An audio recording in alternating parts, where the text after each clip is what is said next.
복된 주일, 이 시간에 여기까지 나오신 여러분들 위해 하나님의 크신 은혜가 함께하기를 진심으로 기원합니다. 아울러 여러 가지 사정으로 영상으로 예배하시는 분들과 2층 실과에서 함께 예배 드리시는 분에도 하나님의 크신 은혜가 함께하기를 진심으로 기원합니다. 계속해서 8월 달에 요한계시록 말씀을 읽어나가고 있습니다. 요한계시록을 한 장 한 장 읽어나가시는 분들은 아시겠지만 그 내용이 쉽지 않습니다. 많은 상징들이 있어서 이게 무슨 내용인가, 어떤 상징인가, 그 내용들을 잘 알지 못하고 답답할 때가 많이 있습니다.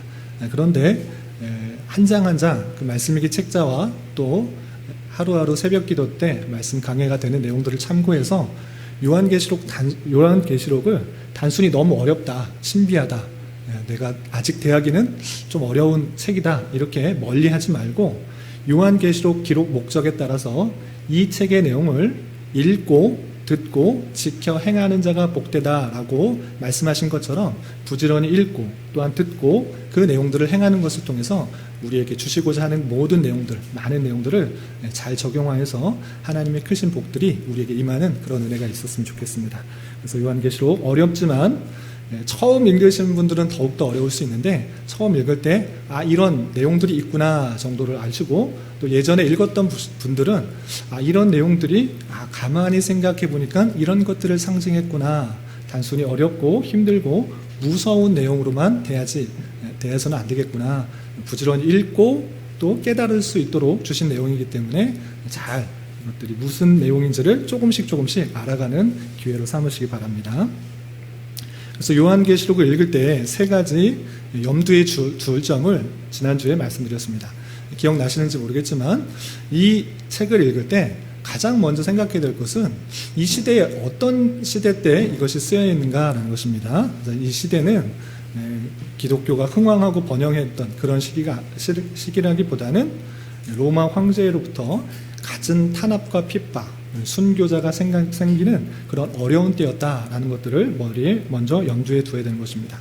그러할 때 기독교의 내용을 그대로 전하기보다는 상징적인 언어로 그 내용들을 알려줄 필요가 있었기 때문에 이렇게 쓰여지게 되었다라고 이해하시면 좋겠습니다. 그리고 요한계시록의 특징을 이해해야 되는데, 첫 번째 특징이 무엇이냐면 어떤 내용들이 있을 때 상징적인 언어를 썼다라는 것입니다. 핍박과 탄압 있을 때 그 내용들을 그대로 드러내기보다는 믿는 사람들, 신약과 구약의 내용들을 어느 정도 이해하고 있는 사람이라면 그 내용들을 쉽게 이해할 수 있지만, 전혀 모르는 배경들의 사람들이라면 그것이 무슨 내용인지 전혀 알 수 없도록 상징적인 의미를 가지고 상징적인 단어를 썼다라는 것입니다. 그래서 상징적인 단어를 썼기 때문에 그 물체 또는 동물, 어떤 것에 형상을 떠올리고 조합하기보다는 그것이 나타내려고 하는 의미가 무엇인지를 계속적으로 생각하는 것이 요한계시록을 읽는데 도움이 된다고 했습니다. 그 두 번째 특징은 이런 인이나 나팔이나 대접, 7인, 7나팔, 7대절이 있는데 그것이 이제 시간 순으로 쭉 쓰여 있다고 해서 어떤 재앙 다음엔 어떤 거, 어떤 재앙 다음엔 어떤 거, 그리고 7인 다음에는 또 어떤 재앙이 계속적으로 심해진다, 이런 식으로만 이해할 것이 아니라 하나님께서 통치하시는 방편을 다각적으로 설명하시는 입체적인 설명이다, 이렇게 이해하시면 되겠습니다. 물론 시간순으로 이해하고 설명하시는 분도 있지만, 그렇게 어떤 시대 다음엔 어떤 심판, 어떤 심판 다음엔 어떤 심판, 순차적으로 생각할 것이 아니라 그것은 이 땅에 일어나고 있는 하나님의 심판과 재앙이 어떤 식으로 나타나는지 입체적으로 설명하고 있다, 이렇게 이해하시면 되겠습니다. 그렇게 이해하고 읽으면 조금이나마 요한계시록을 이해하는데 도움이 될 것입니다. 그리고 또 한 가지 생각해야 될 것은, 요한계시록을 읽을 때 너무 어렵고 힘들기 때문에 상징적인 언어들이 많이 있기 때문에 이게 지금 어디쯤에 있는 내용인가, 무슨 이야기를 하고 있는 것인가, 길을 잃어버릴 수가 있는데, 우리가 숲을 갈 때도 전체 숲의 모습, 그리고 그 가는 길을 염두에 두고 읽을 때 숲을 등산을 할 때 길을 잊어버리지 않은 것과 같이 지금 어디 부분을 내가 읽고 있는다라는 것들을 잘 염두에 두면 이해하는데 좀 도움이 됩니다. 그래서 제가 도움을 드리기 위해서 서론과 후기, 서론과 끝맺음을 띄워놓고 이야기 3개가 있다. 이렇게 3개로 나누어서 이해하면 좋겠다라고 제 임의대로 한번 나눠봤습니다. 그래서 첫 번째 이야기는 어떤 내용들이 있었는가라고 했을 때 땅과 하늘의 이야기를 했습니다. 땅에는 7 교회로 대변되는 이 땅의 성도들, 그 성도들의 모습들을 하나님께서 다 아신다. 그리고 칭찬할 것 칭찬하시고 책망할 것 책망하시며 또 격려를 통해서 이 땅의 교회들에게서 어떤 모습 가운데 있어야 될지를 대표적인 7 교회의 모습을 들어서 전체 교회 성도들에게 격려하고 또한 책망하고 또 알려주는 것입니다. 그리고 그 땅의 모습만 보여주는 것이 아니라 이 땅의 교회에만 있는 것이 아니라 천상의 교회의 모습, 천상에 계시는 그 하나님과 그 주변의 수많은 피조물들이 하나님께 경배하는 그 천상의 예배를 보여준 것입니다. 그래서 땅에 있는 교회가 이 땅의 것만 생각할 것이 아니라 하늘 보좌 위에 계시는 주님을 높이고 영광을 돌리기 위해 수많은 천사들과 피조물, 하나님의 택하신 백성과 피조물이 주님께 영광 돌리는 그 모습을 늘 기억하라라고 얘기해 주는 것입니다. 그리고 6장부터 16장까지는 어떤 이야기가 있냐면 7인, 7나팔, 7대접에 대한 이야기가 나옵니다. 그런데 아까 말씀드렸다시피 7인들의 재앙이 끝나고 7나팔의 재앙이 있고 7나팔이 끝나고 7대접의 재앙이 순차적으로 이렇게 있다라기보다는 이 땅에 있을 동안에 모든 피조물과 또 성도들과 그리고 성도들을 핍박하는 교회들이 어떤 모습 가운데 있는지를 7인과 7나팔과 7대접의 모습을 통해서 알려주는, 다시 한번 처음에 1차적으로 알려주고 다시 한번 2차적으로 알려주고 3차적으로 알려주는데 그 핵심들이 어디 있는지를 보여주는 것입니다. 그 내용들은 조금 이따 다시 한번 강조하며 설명하겠습니다. 그리고 이 땅에서 교회들이 그런 모습 가운데 살아갈 때 최후의 모습은 어떻게 되는지가 세 번째 이야기입니다. 최후에는 하나님의 백성을 괴롭히는 세상으로 대변되는 이 바벨론이 심판을 받게 될 것이고 어린 양의 신부로서 어린 양의 신부로서 교회 그 모습이 얼마나 찬란하고 아름다울 것인지 최후 승리를 보여주는 것으로 이 내용을 마치는 것입니다. 그러니 성도들이 이 땅에서 아무 생각 없이 사는 것이 아니라 하나님의 통치와 또 역사 가운데 운행되어지는 그 모든 것을 아는 자로서 또한 최후 승리, 예수 그리스도께서 재림하심으로 최후 승리를 아는 자로서 우리는 이 땅에서 어렵고 힘든 상황 속에서 힘있게 살아가야 될 것을 말하고 있는 것입니다. 그래서 어렵고 힘든 상황 속에서 핍박받는 그런 상황 속에서 마라나타, 주 예수여 어서 오시옵소서라고 기대하는 마음으로 이 땅에서 살아가야 될 것을 말씀하는 것이 요한계시록이다. 이렇게 이해하시면 되겠습니다. 그 중에서 오늘 말씀 얘기는 8장 중간에 보시면 5번이 되어 있고 7나팔들이 시작되는 그런 부분입니다. 7나팔들이 어떻게 나팔의 재앙들이 어떻게 시작되는지 그 내용들을 좀 살펴보고 우리가 어떤 것을 교훈받을 수 있는지 생각해 보도록 하겠습니다.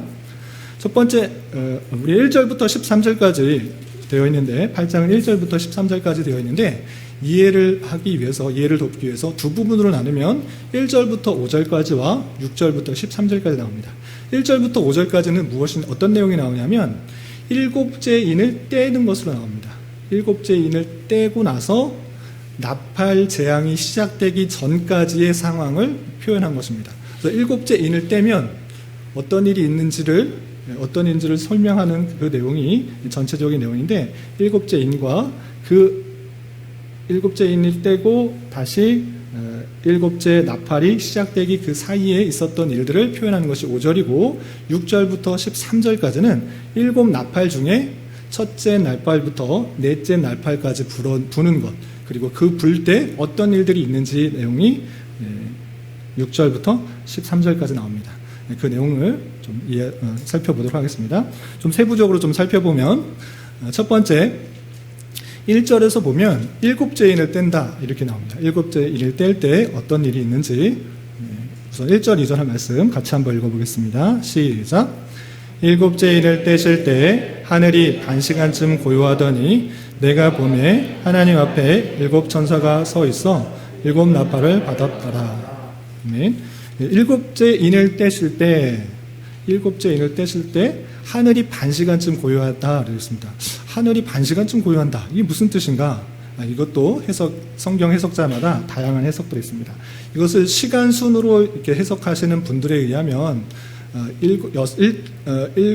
첫째 인부터 여섯째 인까지 다양한 그런 재앙들이 나온 이후에, 그리고 일곱째 인을 뗄 때는 어느 정도 시간이 고용한 시간이 있을 것이다, 이렇게 해석하시는 분도 있는데, 그렇게 시간 순으로 우리가 생각하기보다는 일곱 개의 인과 일곱 나팔 사이에 어느 정도 분리되는 그런 시간이 있다, 이 정도로 이해하시면 되겠고, 또 고요하다라는 것을 통해서 일곱째 인을 떼었을 때, 첫째 인부터 여섯째 인까지 떼었을 때 많은 재앙들이 나타났습니다.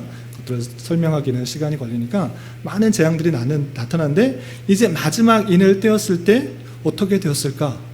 긴장과 또 고조되는 그 부분을 위해서 잠시 고요하고 그 폭풍 전야와 같은 그 모습들을 강조하기 위해서 고요하게 된 것이다, 이렇게 해석하시는 분도 있습니다. 어쨌든 일곱째 인과 일곱 나팔 사이에 휴식 기간, 잠시 고요한 시간이 있었고, 그리고 어떤 일이 있었는가? 2절에서 보면 일곱 천사가 있어서 일곱 나팔을 받았다 되어 있습니다. 그러니까 일곱째 인을 떼었을 때 일곱 천사와 일곱 전사에게 나팔을 부는 그 장면이 등장하게 됩니다. 그리고 나서 어떤 일이 있는가? 또 다른 천사가 등장하게 됩니다. 3절 말씀 함께 봉독하겠습니다. 시작. 또 다른 천사가 와서 제단 곁에 서서 금 향로를 가지고 많은 양을 받았으니 이는 모든 성도의 기도 앞하여 보좌 앞 금 자단에 드리고자 함이라. 일곱 천사들이 있고 나팔을 받은 이후에 또 다른 천사가 보입니다. 또 다른 천사는 뭐 하냐면 제단 곁에 서서 금 향로, 향을 담는 금으로 된 그 향로가 있는 것입니다.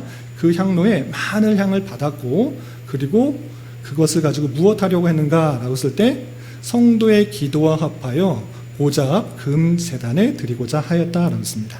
여기서 우리는 신약 성경이나 구약 성경의 제사 제도, 그것을 아는 사람이라면 이것이 무슨 뜻인지를 쉽게 이해하고 넘어가는데, 우리와 같이 유대인도 아니고 구약의 유대인들과 같이 제사를 드리는 그런 민족도 아니기 때문에 이 제사 드리는 모습이 무슨 뜻인지 잘 모를 수 있습니다.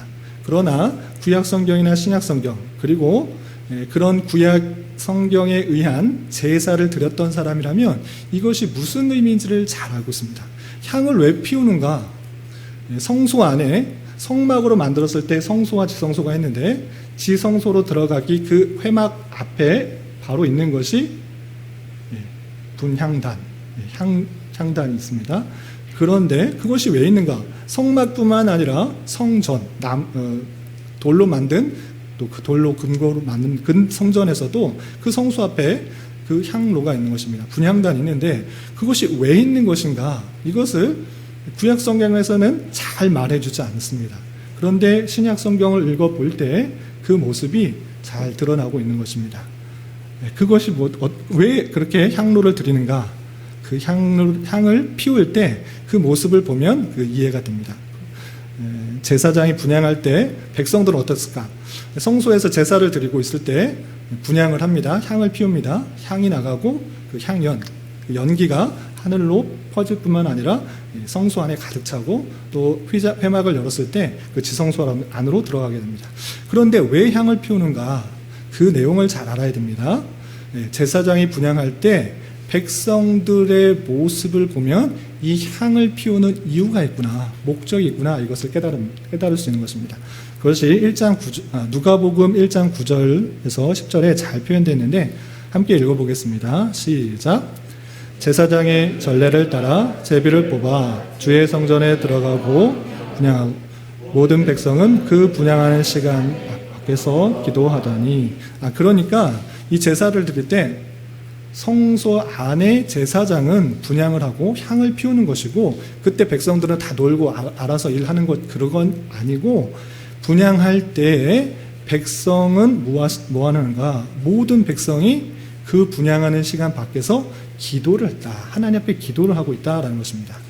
그러니까 기도가 하나님 앞에 올려지게 하기 위한 행동, 그 모습들을 생각하기 위해서 제사장이 분향하는 것입니다. 향을 피우면 아래로 내려가나요? 위로 올라가나요? 네, 위로 올라가죠. 그 향과 연기가 위로 올라가는 것처럼 그 기도가 하나님께 상달되게 하기 위한 그 모습으로 그 분향의 모습이 있는 것입니다. 그런데 왜 백성들이 직접 기도하면 되는데 제사장이 분향을 하게 했는가? 그것을 생각하는 것이 중요합니다. 네, 죄된 백성이 스스로의 힘과 능력과 공로, 의를 통해서는 갈 수가 없기 때문에, 기도가 될 수 없기 때문에 제사장의 분향의 모습을 통해 중보자의 모습을 생각할 수 있도록 한 것입니다. 그래서 성도들의 기도들은 그들의 스스로의 힘과 능력과 열심의 공로로서 하나님께 상달되는 것이 아니라 제사장이 분향하는 것을 통해서 하나님께 상달될 수 있다는 것들을 생각하도록 하는 행위인 것입니다. 그러니까 이 제사장의 분향의 행위는 예수 그리스도의 중보자 사역을 생각하도록 한 것입니다. 그 내용이 여러 가지 성경에 표현되어 있지만 요한복음 14장 13절 14절 말씀에 잘 드러나고 있습니다. 요한복음 14장 13절 14절 말씀 함께 읽어보겠습니다. 시작. 너희가 내 이름으로 무엇을 구하든지 내가 행하리니 이는 아버지의 아들로 말미암아 영광을 받으시게 하려 합니다. 내 이름으로 무엇이든지 내게 구하면 내가 행하리라. 예수님께서 제자들에게 기도하는 방법을 알려주셨습니다. 어떻게 기도해야 되는 것인가? 열심으로 기도해야 되는가? 간절히 기도해야 되는가? 눈물을 흘리면서 기도해야 되는가? 통성으로 구해야 되는가? 밤을 새면서 기도해야 되는가? 그것도 중요할 수 있지만 그것이 아니라 그 기도가 응답되기 위해서는 내 이름으로 구해야 된다라고 표현하고 있는 것입니다.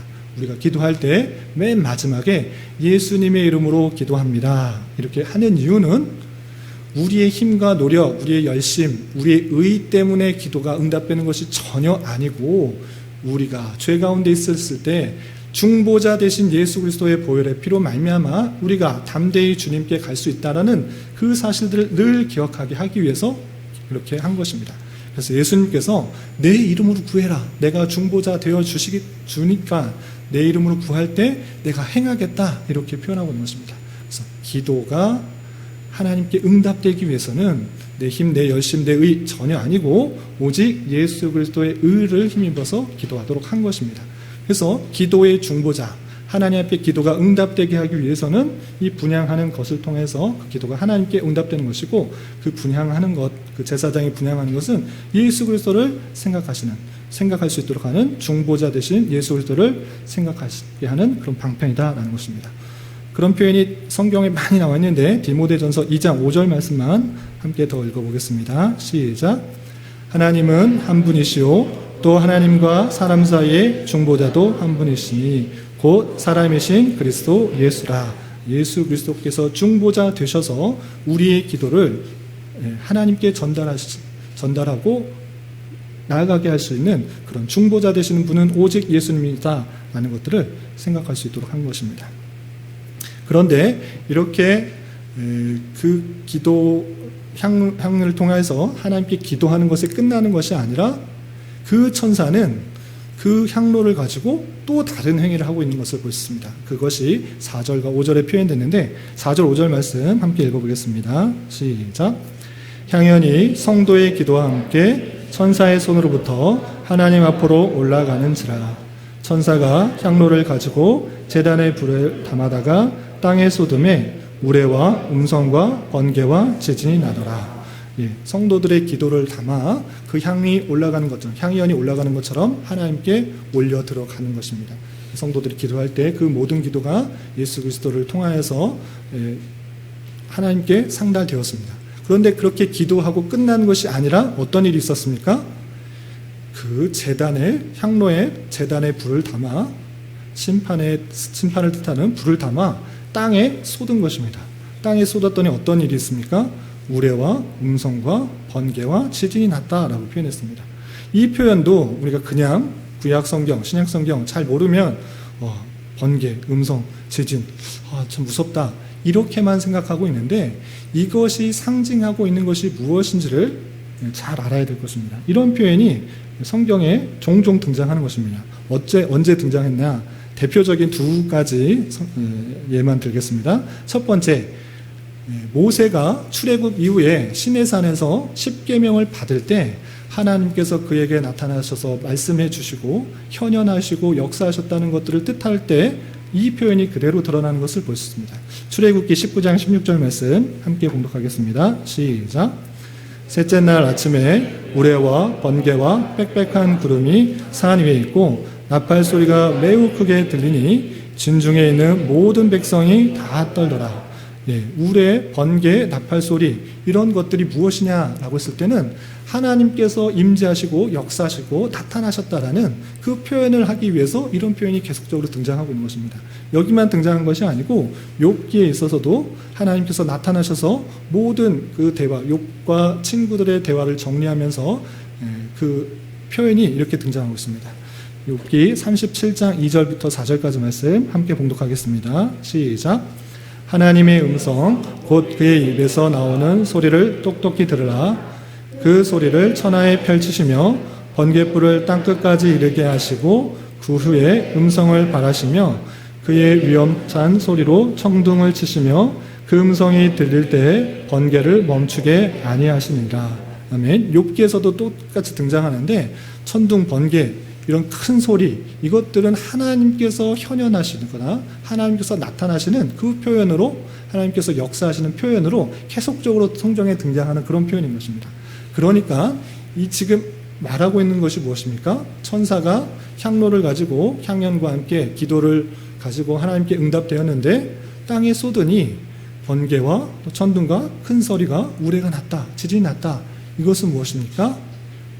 성도들의 기도를 듣고 하나님께서 그 기도를 응답해 주셔서 역사하시고 계시구나라는 것들을 표현해 주고 있는 것입니다. 하나님께서 그 기도를 성도들의 기도를 전혀 들으시지 않은 것이 아니라 그 기도에 응답하여 주시는 그 하나님의 놀라우심으로 나타나고 있는 것입니다. 그 표현을 일곱째 인을 뗀 이후에 일곱 나팔이 불기 전에 그 내용들을 알려주면서 그 환난과 핍박과 어려움 속에서도 재앙 속에서도 성도의 기도를 들으시는 하나님 그리고 역사하시는 하나님 그것을 보여주고 있는 것입니다. 그리고 나서 나팔을 부는 천사들로 인하여서 여러 가지 재앙이 다시 표현되고 있습니다.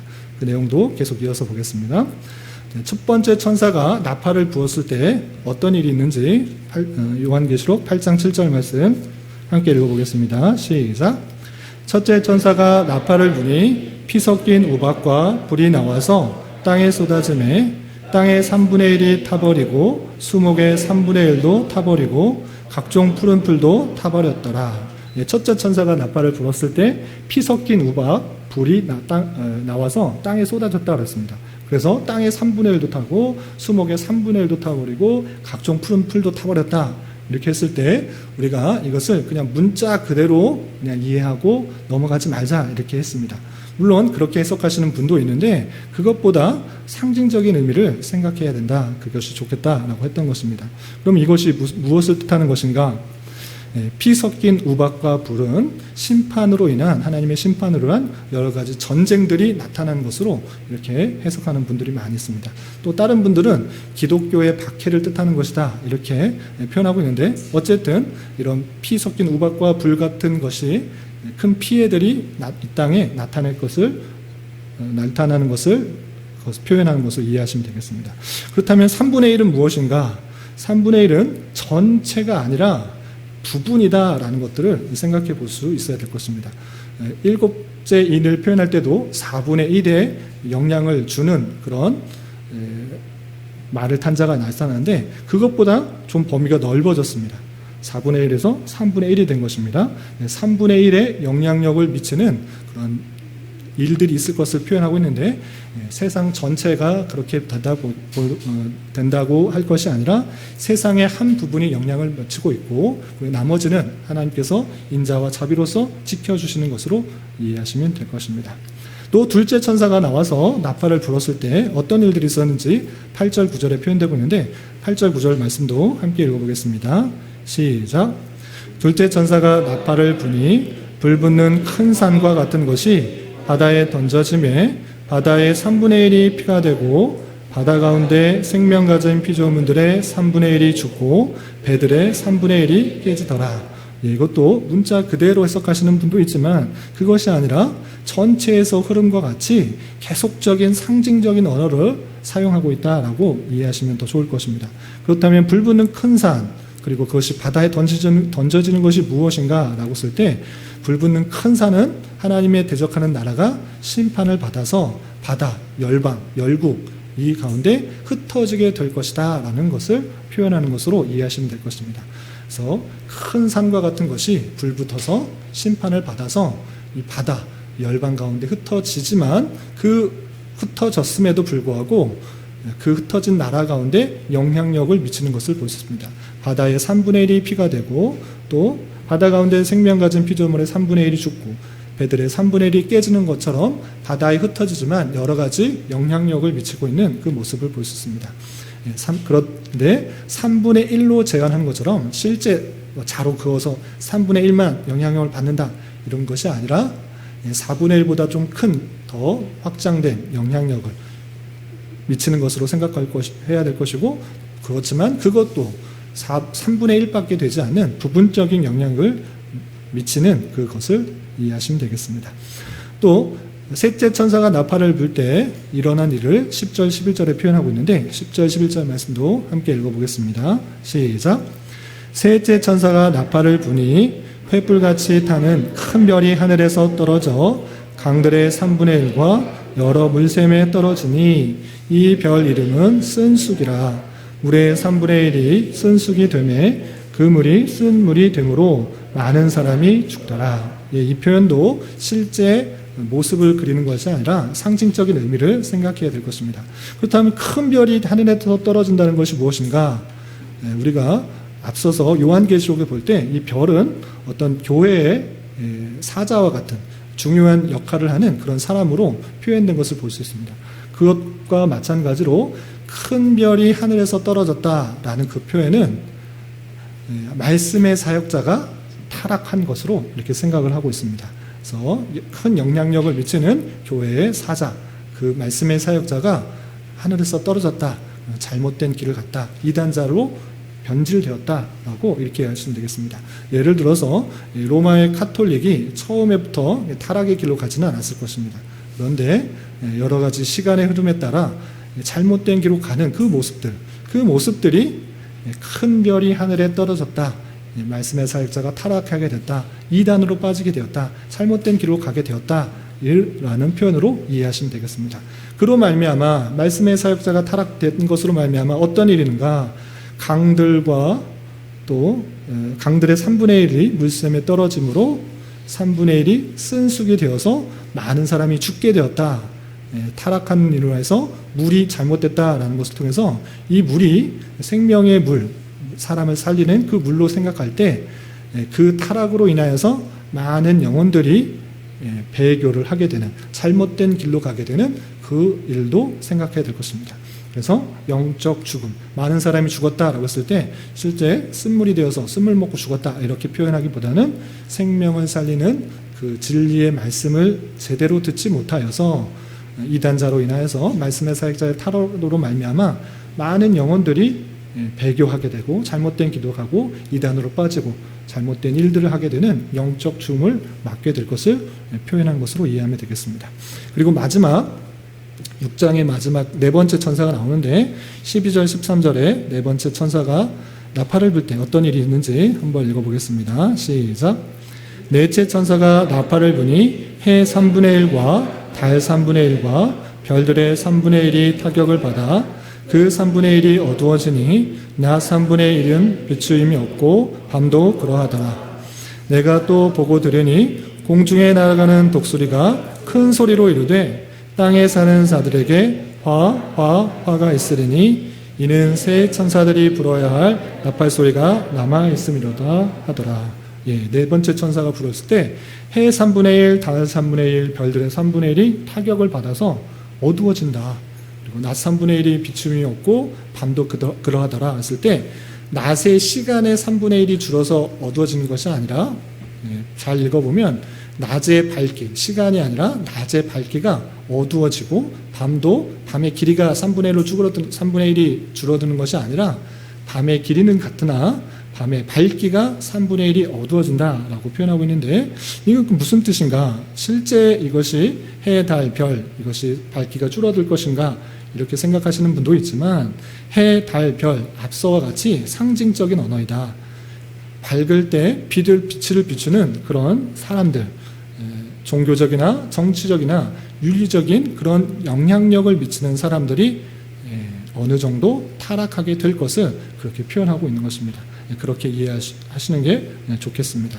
그렇게 종교적이고 정치적이고 윤리적으로 해와 같이 달과 같이 별과 같이 빛을 비추는 사람들이 어느 정도 타락하게 될 것을 표현하고 있다. 이렇게 이해하시면 되겠고, 그렇게 타락한 이후에 어떤 것들이 있느냐? 공중에 날아가는 독수리가 나타납니다.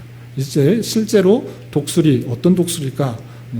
이렇게 여러 가지 독수리 모양을 생각하기보다는 독수리가 의미하는 그 상징적인 의미를 생각해야 될 것입니다. 이 독수리는 성경에 의하면 성경에 어떨 때 등장하느냐? 하나님의 명령을 신속하게 전달하는 그런 사자로 종종 등장하는 것을 볼 수 있습니다. 그래서 이 독수리가 실제 얼마나 크고 어떤 독수리냐 이렇게 생각하지 말고 하나님의 명령을 전달하는 그 모습으로서 그가 나타나서 큰 소리로 다시 한번 이르고 있다라는 것을 생각해야 될 것입니다. 어떤 말을 했는가? 어떤 것을 했는가? 독수리가 사람처럼 말을 했는데 어떤 말을 했는가? 그랬을 때 땅에 사는 자들에게 화가 있으리니 이는 새 천사들이 불어할 나팔 소리가 아직 남아있다라고 하는 것입니다. 첫째부터 셋째까지 이미 나팔을 불면서 여러 가지 재앙들, 있을 일들을 말했는데 그것에서 그친 것이 아니라 네 번째 나팔을 불 때 독수리가 나타나서 앞으로 3개 남았다. 이제 새 나팔이 남았기 때문에 화가 있을 것이다. 이렇게 말하면서 이 장이 끝납니다. 그러면 5째, 6째, 7째 나팔이 어떻게 되는가? 그것은 7장부터 11장까지 나오는 그 내용들을 천천히 읽어나가면서 확인했으면 좋겠습니다. 오늘은 8장의 내용을 통해서 여러 가지 것들을 정리하면서 교훈받아야 될 것인데, 첫 번째, 7인과 나팔 재앙, 7 나팔 재앙에서 주의 깊게 생각해야 될 것이 무엇인가 라는 것입니다. 7인이 어디에 붙어 있는가 라고 했을 때 하늘 보좌에 앉으신 그 영화롭고 아름다우신 그 하나님의 오른손에 두루마리가 있었다라고 했습니다. 우리가 한 장 한 장 읽어보신 분은 아시겠지만 이 두루마리가 무엇인가 라고 했을 때 그것이 단순히 일반적인 내용이 담겨있는 것이 아니라 그것은 이 세상을 하나님께서 어떻게 다스리시고 통치하시는가를 보여주는 그런 말씀이다, 이렇게 생각해야 될 것이다 라고 했습니다. 그런데 그 인을 하나하나 떼는 것을 통하여서 하나님의 통치가 드러나고 있는 그 모습을 생각해야 될 것입니다. 그런데 이 인을 떼는 자가 누구인지가 잘 강조되어야 될 것입니다. 그 인을 떼는 자는 다름 아니라 어린 양 되신 예수 그리스도이신 것입니다. 예수 그리스도께서 그 내용을 통해서 그 인들을 떼시면서 계시의 내용이 드러나게 된다라는 것들을 성도들에게 알려준 것입니다. 그러니까 성도들이 알아야 될 것, 예수 그리스도를 통해서 이 모든 계시가 풀려지게 된다라는 사실들을 이 인을 통하여서 알려주는 것입니다. 이해가 되십니까? 예수 그리스도께서 뗀다라는 그 의미에 더 강조점을 둬야지, 하나 떼었을 때 어떤 색깔 말이 어떤 재앙을 일으켰는가, 이것이 중요한 것이 아니라 이것을 떼고 있을 때, 어린 양이 떼었을 때 그 일들이 일어나고 있다는 것을 아는 것이 중요한 것입니다. 그러니까 첫 번째 인을 떼었을 때 무슨 색깔 말이 나왔고 어떤 재앙이 일어났다, 이런 것을 달달달 외우는 것, 그것보다 더 중요한 것이 무엇이냐면 하나님께서 갖고 계시는 이 세상 모든 것의 계획, 뜻과 계획, 예정된 그 사실들이 있는데 그것을 밝히시는 분이 예수 그리스도시다라는 것들을 아는 것이 중요하다는 것입니다. 그 모든 것들을 제대로 밝혀주시는 것은 예수 그리스도밖에 없고, 그를 통해서 이 세상에 어떤 것도 일어나고 있는지, 어떤 재앙들이 일어나고 어떤 심판들이 일어나며 이런 것들이 일어나고 있다는 것들을 잘 생각해야 되는 것입니다. 그러면서 다시 한번 표현된 것은 나팔입니다. 이 나팔이 뜻하는 것이 무엇입니까? 나팔 어떨 때 붑니까? 예, 요즘은 올림픽, 오늘 마지막 올림픽 그 폐막일이라고 그러던데, 우리 달리기 할 때, 100m 달리기 할 때, 또는 뭐 몇백 미터, 400m 달리기 할 때 출발 신호를 뭘로 하죠? 총으로 빵 터뜨립니다. 사람이 출발 이렇게 안 하고 빵 터뜨립니다. 어떤 신호를 통해서 출발 신호를 알려주는 것입니다. 나팔을 어떨 때 불까요? 출발하기 전에 출발 신호로 줄 수도 있고, 이어갈 때 신호로, 네? 위험의 신호로 줄 수도 있는데, 이 나팔을 불 때는 어떤 것이 등장할 때 나팔을 붑니다. 부 하면서, 네, 중요한 사람이 등장할 때 이 나팔을 불게 되는 것입니다. 그냥 나타날 때, 왕이 나타날 때, 왕이 등장할 때 그냥 있는 것이 아니라 나팔을 불면서 모든 사람들에게 알려주는 것입니다. 나팔을 크게 불면서, 양각나팔이든지 뭐 빵빠레 같은 그런 나팔이든지 이 불면서 그 이목을 집중하면서 그 사람이 등장한다는 것을 알려주기 위해서 나팔을 부는 것입니다. 그래서 두 번째 재앙인 일곱 나팔의 재앙은 그 시행하는 자가 하나님이 등장함으로 말미암아 모든 것들이 나타나고 있음을 알려주는 신호로 우리가 이해되는 것입니다. 첫째 나팔을 부었을 때 어떤 일들이 일어나느냐, 어떤 것들이 일어나느냐, 이런 것들을 순서적으로 달달달 외우는 것에 초점이 있는 것이 아니라 하나님께서 등장하심으로 그 일들이 드러나고 있다는 것들을 알려주기 위한 것입니다. 일곱 나팔을 불 때, 나팔이 불다, 그것은 그 천사가 힘이 있어서, 천사가 능력이 있어서 그렇게 했다는 것이 아니라 하나님의 역사와 하나님의 등장하신다는 것들을 모든 백성들에게 알려주기 위한 상징적인 모습으로 나팔이 불려지는 것이고, 그것으로 말미암아 하나하나 재앙이 드러나고 있는 것입니다. 그러니까 어떤 재앙이 드러난 이후에 또 어떤 재앙, 둘째 재앙이 일어난 뒤에 셋째 나팔에서 어떤 재앙이 일어났다라는 것이 아니라 그 모든 재앙을 일으키신 분이 하나님의 위엄과 통치와 현현과 역사로서 일어나는 것들을 알려주기 위해서 일곱 나팔을 계속적으로 보여주고 있다라는 사실들로 이해해야 되는 것입니다. 보좌에 앉으신 이의 오른손에 두루마리, 통치와 섭리의 모든 내용이 담겨있는 것을 다 밝히 드러내 보이실 때 오직 하나님께서 재앙과 심판을 주관하셔서 하나님의 진노를 드러내신다는 것을 더 구체적으로 다시 한번 표현하고 있는 그 모습들로 이해해야 될 것입니다. 그렇게 시간적인 순서가 아니라 더 입체적으로 하나님의 그 계획을 떼실 뿐만 아니라 실현하는 부분으로서 이 세상을 통치하는 분으로서 하나님의 현현과 역사가 있다는 것들을 강조하고 있다는 것을 더욱더 주의 깊게 생각해야 될 것입니다. 그리고 또 한 가지 생각해야 될 것은 천사들이 가지고 간 금향로에 대해서 잘 생각해 봐야 될 것입니다. 여섯째 인을 떼고 일곱째 인을 떼었을 때 잠시 고요하더니 일곱 나팔을 가진 천사가 나타나서 바로 분 것이 아니라 그 사이에 한 가지 장면을 보여주고 있는 것입니다. 그 장면이 무엇이었습니까? 또 다른 한 천사가 향로를 가지고 성도들의 기도와 함께 하늘 앞에 올려드리고 그 향로를 가지고 땅에 쏟아 우레와 번개와 지진과 뭐 이런 것들이 나타나는 것을 보여주고 있습니다. 그것이 무엇입니까? 아까 말하고 있는 것처럼 하나님께서 성도들의 기도를 다 귀담아 들으시고 그것을 받아 그것을 통치하시고 역사하시고 나타나시는 수단으로 사용하고 있다는 것들을 잘 알아야 될 것입니다. 하나님께서 모든 뜻과 계획 가운데 예정 가운데 다 운행하시니까 우리 성도들은 아무 할 필요 없다 이렇게 생각하는 건 아니라고 했습니다. 잘못된 예정론, 주권론을 가진 사람이라면 하나님께서 그 뜻대로 다 행하실 텐데 내가 뭐 기도할 필요가 있는가, 내가 열심히 할 필요가 있는가, 나의 어떤 것을 계속적으로 안 하려고 하고 있는데 그런 것 아니다라고 표현해 주고 있는 것입니다. 하나님께서는 핍박과 탄압과 어려움 가운데 환난 가운데 있는 성도들의 기도를 예수 그리스도의 중보자를 통하여서 하는 기도를 다 들으시고 계시다. 다 향로에 다 담으시고 향과 함께 하나님 앞에 올려드리고 있다라는 것들을 자꾸 생각나도록 한 것입니다. 그런 재앙과 심판 가운데 있는 성도들이 가만히 있어야 될 것이 아니라 하나님 앞에 더욱더 기도해야 된다. 예수 그리스도를 믿음으로 중보자 되신 예수 그리스도를 공로를 힘입어 더욱더 기도하고 힘써 나아가야 될 것을 알려주고 있는 것입니다. 그리고 그 기도에 하나님께서는 신실하게 응답하여 주셔서 그 향로에다가 불을 담아 심판의 모습으로 나타나고 있다. 현현으로 나타나고 있다. 하나님께서 역사하시는 것으로 나타나고 있다는 것들을 잘 생각해야 하는 것입니다.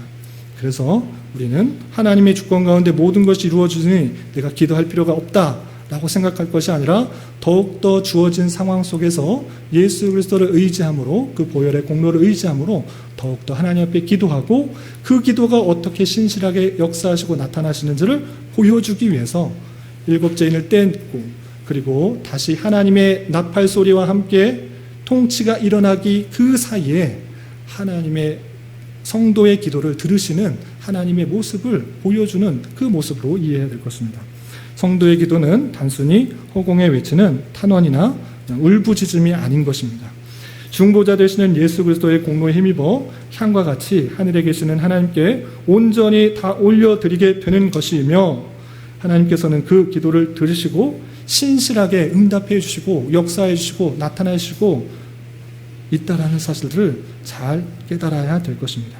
그렇기 때문에 우리는 어떠한 어렵고 힘든 상황 속에서도 주님을 의지하며 기도로서 나의 모든 것을 아뢰고 주님의 선하신 통치가 이 땅에 이루어지기를 더욱더 기도하며 힘쓰며 나아가는 자로서 삶을 살아가야 되는 것입니다. 그리고 마지막으로 생각해야 될 것은 독수리가 선포한 화입니다. 4번째 나팔을 불 때 마지막에 독수리가 나와서 화로다. 앞으로 불어야 될 새 나팔이 더 있다.